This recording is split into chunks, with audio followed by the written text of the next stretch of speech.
નમસ્કાર મારા વાલા વિદ્યાર્થી મિત્રો, સ્વાગત છે તમારું। આજે વાત કરીશું ધોરણ 7ની અંદર આપણી નવીન સ્વાધ્યાયન પોથી જે આપવામાં આવેલી છે તેમાં ભાગ નંબર 2ની અંદર ગુજરાતી વિષયનું પાઠ નંબર 4 છે। ચાલો ચરણ ઉપાડો, જેના પાઠનું આપણે આ વિડીયોમાં સચોટ સાચું અને સંપૂર્ણ સોલ્યુશન કરવા જઈ રહ્યા છીએ। તો ચાલો વિદ્યાર્થી મિત્રો વિડીયોની શરૂઆત કરીએ। તેના પહેલાં ખાસ કરીને તમે ચેનલમાં નવા છો તો ચેનલને અવશ્ય સબસ્ક્રાઇબ કરી વિડીયોને લાઇક અને શેર કરવાનું પણ ન ભૂલતા। પાઠ 4 ચાલો ચરણ ઉપાડું, જેમાં પ્રશ્ન 1 છે સારા પાસા અને નરસા પાસાનું વર્ગીકરણ કરો અને લખો। મિત્રો અહીંયા તમને આપેલા છે જે અલગ અલગ શબ્દો સારા પાસા અને નરસા પાસાના। જેમાં સારા પાસાની વાત કરીએ તો વીરતા, જુસ્સો, સાહસ, પરાક્રમ, ધૈર્ય, બહાદુરી, જોમ, નિડરતા જેવા શબ્દો આવશે। જ્યારે નરસા પાસાની વાત કરીએ તો આળસ, ઢીલાસ, કાયર, બેદરકાર, ડરપોક, નિષ્ક્રિય, કમજોર, બેજવાબદાર જેવા શબ્દો આવશે। પ્રશ્ન 2 ઉદાહરણ મુજબ કાવ્યના આધારે નીચેના ભાવવાળા શબ્દો સામે કૌંસમાંથી સાચો શબ્દ પસંદ કરીને લખવાનો હોય તો અહીં મિત્રો પહેલું છે ઉદાહરણ કે શું ઉઘાડું તો ભીડેલા દ્વાર, તેવી રીતે શું છોડવું તો રંગ રાગ, શું લેવું ભેખ, શું ઝીલવું પડકાર, શું ઉપાડવું તો ચરણ। પ્રશ્ન 3 વાક્યમાં આપેલા ગુણો તમારા વર્ગ કે શાળામાં જે બાળકોમાં હોય તેનું નામ ખાલી જગ્યામાં લખો।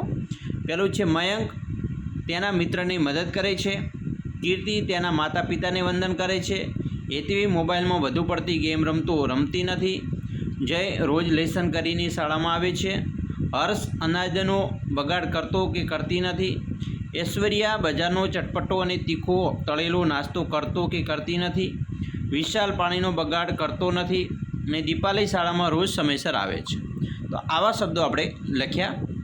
પ્રશ્ન મિત્રો 4 છે આપેલા શબ્દોનો ઉપયોગ કરી ઉદાહરણ મુજબ વાક્ય બનાવો। અહીંયા પહેલું છે ઠેર ઠેર, તો કે અમારે ત્યાં ઠેર ઠેર આવી દુકાનો જોવા મળે છે। ગરમા ગરમ, મમ્મીએ આજે ગરમા ગરમ ગોટા બનાવ્યા હતા। ધીરે ધીરે, ધીમે ધીમે લોકોની ભીડ એકઠી થઈ ગઈ હતી। ઉપરા ઉપરી, હવે તો આપણે ઉપરા ઉપરી વ્યવસ્થામાં જીવી રહ્યા છીએ। ગામે ગામ, સત્યમ ગામે ગામ ફરીને લોકોની સેવા કરે છે। રાતોરાત, હરેશ રાતોરાત કરોડપતિ બની ગયો।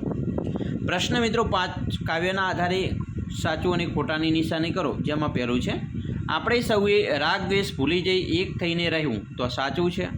બીજું, સદગુણી માણસો સાથે રહેવાથી અંતરના ભીડેલા દ્વાર ખુલી જાય છે, ખોટું વિધાન છે। 3 કસ્તુરી મૃગ હિમાલય પર્વત વિસ્તારમાં જોવા મળે છે, ખોટું વિધાન છે। 4 લૂંટારાઓ ગાયોનું ધણ લૂંટી જાય છે, ચાલો ચરણ ઉપાડો, ખોટું વિધાન છે। 5 હિમાલય જેવડું દુઃખ હોવા છતાં શીતલ પાછી પડી નહીં, ખોટું વિધાન છે। 6 મારે ઘરે મહેમાન આવ્યા છે, ભીડેલા દ્વાર ઉઘાડો, ખોટું વિધાન છે। પ્રશ્ન મિત્રો 6 આપેલા ફકરામાંથી રવાનુકારી શબ્દ શોધી ખાલી લખો। મિત્રો અહીંયા ફકરો છે કે જંગલમાં પહાડ પરથી પાણીનું ઝરણું ખળખળ વહેતું હતું, રવાનુકારી શબ્દ ખળખળ થાય। બીજું, કૃષ્ણા તે ઝરણાના પાણીમાં ચાલી રહી હતી, જેનો અવાજ છમછમ આવતો હતો। ઝરણાનું પાણી નાના નાના પથ્થરો પરથી દળદળ પડતું હતું। કૃષ્ણાને ખૂબ તરસ લાગી હતી, તેણે ઝરણાનું પાણી ઝટઝટ પીતા તેના ગળામાંથી ગટગટ અવાજ આવતો હતો। સંધ્યાટાણે ગામના મંદિરની આરતી સમયે નગારાનો ઢમઢમ અવાજ અને ઢાલરનો ટનટન અવાજ સાંભળતા કૃષ્ણાને ભાન થયું કે ખૂબ જ મોડું થઈ ગયું છે। તેને થયું કે હવે મારે ઘરે પહોંચવું જોઈએ। અંધારું થતાં જ કૃષ્ણના હૃદયમાં ધક ધક થવા લાગ્યું। કૃષ્ણને ખૂબ બીક લાગતી હતી। ત્યાં સફેદ રંગના કપડાં પહેરેલી એક પરી આવી। તેણે કહ્યું કે ગભરાઈશ નહીં, હું તને તારા ઘરે પહોંચાડી દઈશ। પરીએ કૃષ્ણને આકાશ માર્ગે ઉપાડી ઘર તરફ ચાલી જતી હતી। ત્યાં નીચે ગામના પાદરમાં દીકરીઓ રાસે રમતી હતી। ઘમર ઘમર મારું વલોણું ગાજે, તેનો અવાજ આવતો હતો। ત્યાં જ બારણે કોઈ ખટખટ અવાજ આવતા કૃષ્ણા સફાળી જાગી ગઈ। અરે, આ તો સપનું હતું। તો આવી રીતે આપણે રવાનુકારી શબ્દો મિત્રો લખી શકીએ છીએ। પ્રશ્ન 7 તેમાં આપેલા પ્રશ્નોના જવાબ લખવાના છે। પહેલો પ્રશ્ન છે કે આ કૂચ ગીતમાં તમને કઈ પંક્તિ ગમી, શા માટે? તો મિત્રો જવાબ આવશે કે મને અડીખમ હિમાલયની જેમ સહેજ પણ વિચલિત થયા વગર ચાલો પંક્તિ ખૂબ ગમી, કારણ કે આ પંક્તિ હિમાલય જેવી અડીખમતાની પ્રેરણા આપે છે અને સતત આગળ વધતા રહેવાની શક્તિ આપે છે। બીજો પ્રશ્ન ભેડેલા દ્વાર ઉઘાડો એટલે કવિ કયા દ્વાર ઉઘાડવાનું કહે છે? જવાબ અહીં ભીડેલા દ્વારનો અર્થ છે આપણા મનના હૃદયના દ્વાર. કવિ કહે છે કે આપણે આપણા અંદરના દ્વાર ખોલી હિંમત, એકતા અને સદ્ભાવનાથી દેશ માટે આગળ વધવું જોઈએ. 3. કવિએ ટેક માટે કયો શબ્દ વાપર્યો છે? કેમ? જવાબ છે કે કવિએ હિમાંચલના સમી અવિચલ શબ્દ ટેક માટે વાપર્યો છે, કારણ કે હિમાલય એક અવિચલ પર્વત છે જે હંમેશા સ્થિર રહે છે. કવિએ લોકોને તેવી અડગતા અને ધીરજ ધારણ કરવા કહે છે. પ્રશ્ન 4. કાવ્યને અંતે કવિ શું નિર્ધાર કરે છે? જવાબ: કાવ્યના અંતે કવિ નિર્ધાર કરે છે કે દરેકે બુલંદ ગર્જના સાથે, વાઘસિંહની ત્રાળો એટલે કે જુસ્સા સાથે પડકાર ઝીલી લક્ષ્ય સિદ્ધિ માટે પહોંચવું જ છે. 5. દેશ સેવા માટે તમે શું શું કરી શકો તે લખો.